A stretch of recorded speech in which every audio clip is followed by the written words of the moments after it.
Hello and welcome back to Simmer Down Simmerly. Tonight I have my husband Jordan here, and we're going to talk about the birth story of our first son. And I thought I would bring my husband on to kind of get his perspective of that whole experience. It was our first home birth. We both had never experienced anything like it. It's very traumatic for me. Yeah, very traumatic for him, I'm sure. So, we'll kind of start from the beginning. So I went into labor first thing in the morning. My mom flew out on my due date, and the next day I started to have little contractions. We didn't tell Jordan. Jordan worked night shift, so we wanted to let him sleep in case it wasn't the real thing.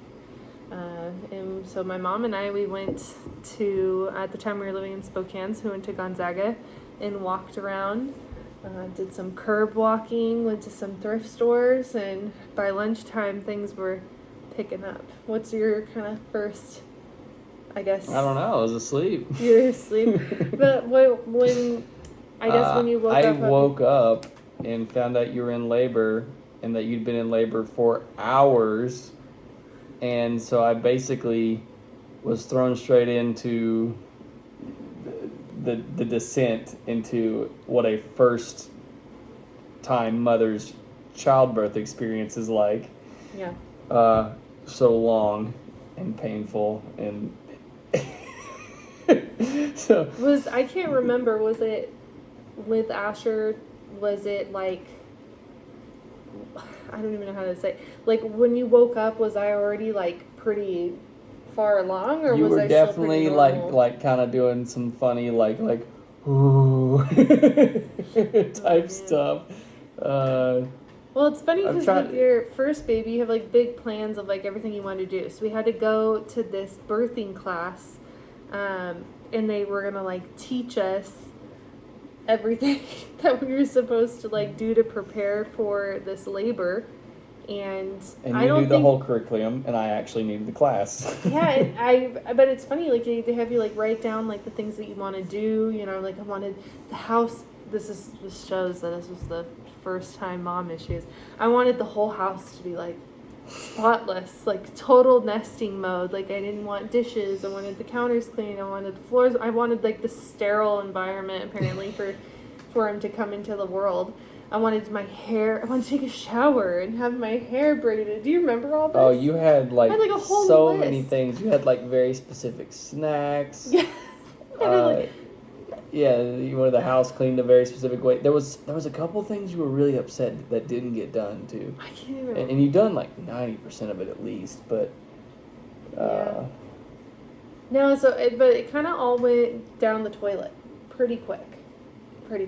Like, I think what happened was I was convinced I had transitioned, and I had not transitioned. And I want to say he wasn't in the right position. I think he really had to do a full turn to finally come into the world. I think you ended up getting dehydrated, so you started getting those coupling contractions. Mm-hmm. Yeah, so I want to say it was probably called the doula around 3 or 4, just closer to dinner time, wasn't it? Mm-hmm. So we called the doula to come because we were instructed to not call until I was uncomfortable enough to not offer her some tea. Do you remember her saying that? You do. And so we called her, and I think she was convinced I had transitioned too, which kind of like made the situation worse. So we like blew up the pool. We like did the whole thing. And I'm like, this is it. I'm having this baby. And the midwife gets there and she's like, yeah, you're only 3 centimeters dilated. And I'm like, at this point. That had to be like such a moment for you. I think at that point, that was probably around 8 p.m. I started having contractions at 6 a.m. So that's 14 hours of labor. Yeah, you'd be so tired by that point already. But those coupling contractions, they were fast and close together, and they just were weak because I was so dehydrated. So when the midwife told told me that, she's like, you're only at 3 centimeters dilated. At that point I hadn't transitioned, so I was still like with it, but I was like, okay, what can we do to make sure I don't go to the hospital? But I was kind of scared because I'm like, I am in so much pain. No. She was like, please take me Not to the yet. hospital. I don't think I said, not until after Rebecca left. Do you remember that? Rebecca was our midwife. Okay, I'm getting ahead of things. Yeah. So do you remember that though? Because Rebecca came and checked me at 8. Because we thought that I had transitioned and I had not. I'm not good with the times, but I It's remember all her coming and then fuzzy. That's part of the reason I wanted to do this video, because it's been, my son he's 2.5, almost 2.5 years old, and it kind of all starts to kind of go away. It's kind of sad. Like you forget some of the small details. So we'll do another video on our youngest son too. But yeah, I'm trying to remember. But she basically came and she checked me, and at that point I was like, we got to figure something out. And I had the doula and I had the midwife leave, more so because I wanted to talk to Jordan and my mom in private to kind of be like, don't let him send me to the hospital. And then I think after that, things like escalated. And I think this is where he will probably have more kind of like what went down, because I was like out of it. She just got in so much pain that there was definitely a point where we called the doula back. Doula comes back. She's just begging to go to the hospital. And we're like, just a little longer. And they're like, I can't remember what we were saying, but we were basically like kind of being like, just get this far, and then if you're still thinking to go to the hospital, we take you to the hospital. And then she'd get that far, and then be like, just get this far. And then if you still think, so you just keep kind of moving the finish line to keep her in the race, so to speak. My mom kept telling me, I kept saying, call the midwife, because I wanted to go to the hospital. And she's like, we will after this contraction. That's what it was. Contraction. Yeah. And then I remember you came Very in. Smart. So, we're kind of keeping the timeline here, right? So it was around 8 p.m. when I initially got checked and told I was 3 centimeters dilated. And it was probably maybe an hour-ish after that they left. So probably from like 9 to what? Like, I don't know, 3 o'clock in the morning. It was the late hours of the night. I think it had like 3 or 4 hours that it was just Jordan and my mom. But in that time, I had done so much progression. It was crazy. And before the midwife left, and the doula left, we did circuits where they kind of lay you with your legs in certain positions to try to help the baby to move. And something in that really caused him to really he's like, okay, he's ready to come. But I can't remember where I was going with this. Well, there's definitely a point where the doula has come back. I don't think the midwife is here yet. Mm-hmm. Right? You're still like, please let me go to the hospital. No, the doula got there. Jennifer got there after Rebecca. I remember that. Rebecca got there first. What I'm getting at is I definitely remember there was a very distinct point where modesty went completely out the window.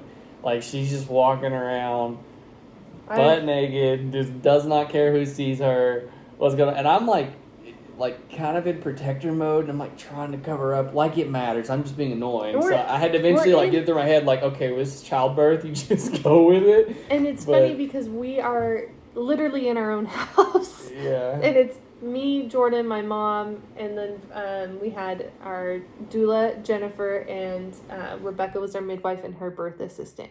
So there was max 6 people in the house. Yeah, and the doula was good at like kind of reeling me in and being like, dude, I see this all the time. It's completely normal. But so I think once they left,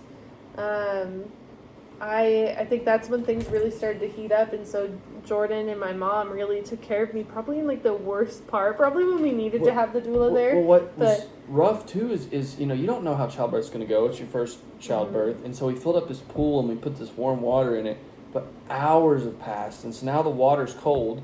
We want to get you in the pool, And so me and her poor mom ended up paling out with just like kitchen pots this water while we filled the pool back with warm water again. And so we're like doing laps back and forth, just trying to get this cold water out so she can use the pool. And this is when we finally did call the midwife for her to come back. So I remember when they had left, they wanted me to rest. They wanted my body to like take a nap or whatever, and my body was not having it. My body was ready to have this baby. And so I spent a lot of time in the bathroom. Jordan made me like a pallet on the floor of like all these blankets. And that was mostly like before the modesty went out the window and kind of going into the modesty. Yeah, because that's when things started to kind of get bad. I was like laying on the bathroom floor, just moaning and groaning. Had the shower going to try to like calm me down. And then I finally went, to the dilation station and like sat on the toilet, but I didn't want to have a contraction on the toilet because it hurt so bad. And I wanted Jordan to squeeze my hips, but then I didn't want Jordan around when I wasn't having a contraction, so we would like kick him out, bring him back to come back. And I still need to learn. I need to before we have another baby, I need to talk to like Anissa and be like, how did you do that? How did you do the hip apparently squeezes? I'm not good at the hip squeeze. Not as good the second time around. Well, we'll talk about that more in the other video. But but yeah, no, it was so once we I was in the bathroom, that's when I started to had some vomiting, and then my mom was like, okay, this baby's coming. And luckily my mom was with us because we both would have had no clue. Whoa, our camera's making a run for it. But yeah, we would have had no clue. Another funny thing about me and her mom is neither one of us ate. So like we're kind of like we were kind of like taking turns. Like she would be in the room and then I'd go in the kitchen, and the only thing we had to eat in the house was like we both had a tub of ice cream. So like neither one of us knew we were doing this, but I'd go in the kitchen and like still buy her a tub of ice cream, and then I'd go back out and she'd go in, and then later on we both realized that we were both doing the same thing. We're both in there. They're just like in there starving to death, and I'm just I'm out of it and totally. At this point, rightfully so, selfish, only thinking about what's going on with my body and all that. For sure. But I just remember my poor mom, and maybe I'll make a video of my mom sitting here and you can hear kind of her talk about it too. Her input would be so funny. It would be fun. Or maybe you could do one with all three of us. But yeah, I remember looking at my mom. My mom had 2 births unmedicated, and I just looked at her and I'm like, I'm not as strong as you. So you were saying that, yeah. I'm like, I'm sorry, I'm not as strong as you. And she's like, you're doing great. But they got the midwife there, and the midwife checked me again, and I had gone to 5 centimeters, and I cried. I was like, this is it. Take me to the hospital. I can't do it. And so I guess she pulled Jordan into the kitchen and kind of asked, like, is this real? Like, is this emotion, or do you think she really needs to go to the hospital? Because obviously they don't want to traumatize me. Like I think her question was more along the lines of is this just emotion, or does she really need to go? And like, will she regret it if she goes? And I'm like, she will definitely regret it if she goes. And thank God for my husband. And I did get mad at him at one point. He came in, he's like, you need to stay home. You're not going to the hospital. I said, Jordan, shut up. So mad. But I'm so thankful that he told her that. So Rebecca came in. She's like, I think you're dehydrated. Let's get you an IV. Got me an IV. Such and a she's game like, changer. let's get you in the pool. That's when she started telling them to boil water. Got some more hot water in there. Got the fluids going. I ended up getting 2 liters of fluid. I was like, I felt so much better after the first bag. I'm like, can you please give me another bag? And she gave me another bag. So I got a bolus and then a slower physically dose. Looked different after and that. then after that, the contractions were longer apart. They were stronger, but I would rest and I would like fall asleep in between contractions, and I was in the pool, and it just like, yeah, everything kind of calmed down. So then after that, it's true what they say, your body knows when it's time to push.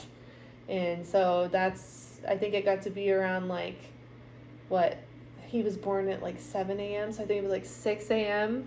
I started to It was about that click when it finally started going down to you. the urge to push. And I thought, like, I was like, this is going to be the best. Because everyone told me pushing is the best. It was horrible. Oh my gosh. Like, for one thing, you know, if you're a first time mom, I don't want to freak any first time moms out. This is just, I've learned so much, and I'll share in next videos of what I would have done differently. But no one told me that when you're pushing your baby out, it's almost like the head, you can feel the head coming down the birth canal, and then it goes back up again. And you're like, what? So you're like push almost, and you could like feel the baby's head starting to exit, but then it like kind of goes back up. And really it's just slowly pushing out now. If you've ever seen like the the ping pong in a a balloon, and you squeeze it, and it kind of comes back, and you squeeze and it keeps going. It's the same thing with contractions. But I was like, I didn't know. No one like explained to me that. I just thought you would push and you'd go, and you're just edging forward. It was like, no, you're gonna push this much, and then you're gonna go back a little, and then you're gonna push and then go back a little bit. And so it was frustrating me. And I kept saying, like, I hate pushing. But we didn't, for being a first-time mom, it really wasn't all that long, because he came pretty quick. You didn't know the genders. You're like, get it out of me. Yeah, I didn't know the gender. We did that with all of our babies. It actually makes it a lot more fun for me, not so much for Jordan, but he doesn't really have a choice. Sorry. I've grown to appreciate it in a way. Yeah, but, I think there was things, I was definitely loud, very vocal, definitely screamed, unfortunately. Oh, I think it's just scared. It's your first baby. It's just a lot. The big push point. I'm like over top of her in the pool, and she's screaming at the top of her lungs. You can see like pain in her eyes, and I'm looking her square in the eye, and I'm like, you do not cry. You do not cry. You're a grown man. Yeah. You gotta be strong for her. But that was like, oh man, I was just that was rough. That was rough. The person you love the most. And then again, this is something. Oh, our camera's trying to make a run for it again. But this is something else that they don't tell you is that after the head's born, it's like super easy. So the hard part's over. Like, that was the hardest part, because the shoulders and body, it's like nothing. But I was so scared. I was just like, now what? So like I'm like breathless. Like I just literally just ran a marathon, and I wanted so badly, and I didn't get to catch my second one either. I was so bummed. I guess I partially caught him, but I wanted so badly to deliver my own babies, and just with the midwife there. But I told the midwife, I'm like, I can't. I was so exhausted. I'm like, I can't. You have to get him. And I was in the pool, and I was just. So, but by the time he came out, I was like, oh my gosh. And the first thing I remember is he was so soft. So soft. Like the softest skin I've ever felt. Absolutely. Yeah. Oh my gosh. There's nothing softer than a fresh baby. Yeah, like it's like very nuts. And everyone behind, so like we have video of it from my mom. So everyone that was, so basically the only people that didn't know were me, Jordan, and I think the doula, because everyone on the other side of the room were like, whoop, yep, that's a boy. It's pretty obvious. But we didn't know it. But since I didn't deliver him, I wanted to physically lift him up. The midwife offered to help lift him. And I said, no, I really want to do it myself. So I think we waited like 15 minutes after he was born. And I was dying. It was like, I've been waiting to find out the gender for 10 months. Yeah. I wanted to find out, but like I agreed to wait for her. And then the baby's finally here, and she's just sitting there holding him. And I'm just like, please hold this baby up. But I'm not gonna say that. I'm not a death wish, but. But yeah. So it's the longest 15 minutes of my life. Yeah, and then we lifted him up, and it was a boy, and I was convinced it was going to be a girl too. Yeah, so he was so small. He was 7 pounds 13 ounces. Well, the whole pregnancy, I don't know. I just got it in my head. We were going to have a girl, like, and so when it was a boy, I was like, what? Yeah, and it was like, oh my gosh, it's a boy. I was stoked, but it was super cool. But I totally thought he was a girl though, because he was so tiny. It was like, oh, this is a little girl. Just fresh. Nope, he was just a boy, and he was brand new. I've never really seen a brand new baby. No. So, Yeah, but I've never had any experience with babies or even toddlers for that matter, like I know. any small human. Yeah. And then we had one, and then we're like both like, whoa. yeah, and then so you get through this birth, and then I don't want to get the cart before the horse too much. You got to pass the placenta. Yeah, and that took a while. Every time you hit the table, the thing moves. Yeah, that took a while for the placenta to come. My first midwife, she didn't think I had any type of like postpartum hemorrhage or anything like that. But in our second birth, I actually ended up having to get Pitocin, which we'll talk about. So I had a lot of bleeding, but my first midwife wasn't really worried about it, and it did stop. She did say though that if the placenta didn't come, we would have to get out of the pool. Yeah. So I was getting pretty close, but I was okay, and I didn't have to take anything, and yeah. And they're cool. They like helped clean up the mess and like started a load of laundry and stuff after like the Yeah, it was like nothing ever happened. Yeah, So- and they did like do like all the newborn baby checks and things like that. Yeah. So we'll probably we should, because it's already been quite a while, but we'll probably do a video of, I guess, what to expect after having a baby at home Yeah. and what that kind of looks like. But that was like charging into a door yeah, frame. we can share that too. Yeah, We got lots of stories to share. We definitely will tell that story. Yeah, but that was the birth of our first baby, and we obviously it was painful, but I was so excited to do it again, and I wanted to do it better, not like I wanted to handle the pain better. I wanted to learn from it to make it a better experience for all of us, and it really was what? This is the kind of person she is. She'll do something super hard that a lot of women wouldn't even dare think about doing. And she's like, I just didn't do good enough. I gotta do better. And it's like, this is me. I keep bumping the table. But yeah. No, I've always seen the videos of like these women that like have these babies and like just like zen, And I do realize now, like the video, I think that a lot of those videos are taken after the head is they're chopped up. Yeah, they cut out the bad part. Yeah, and I think that's when the head's already delivered, and I think especially if it's like their second, third, fourth baby, they know that it's that, or I'm done. So those videos where you see like moms pulling me, like she's so calm.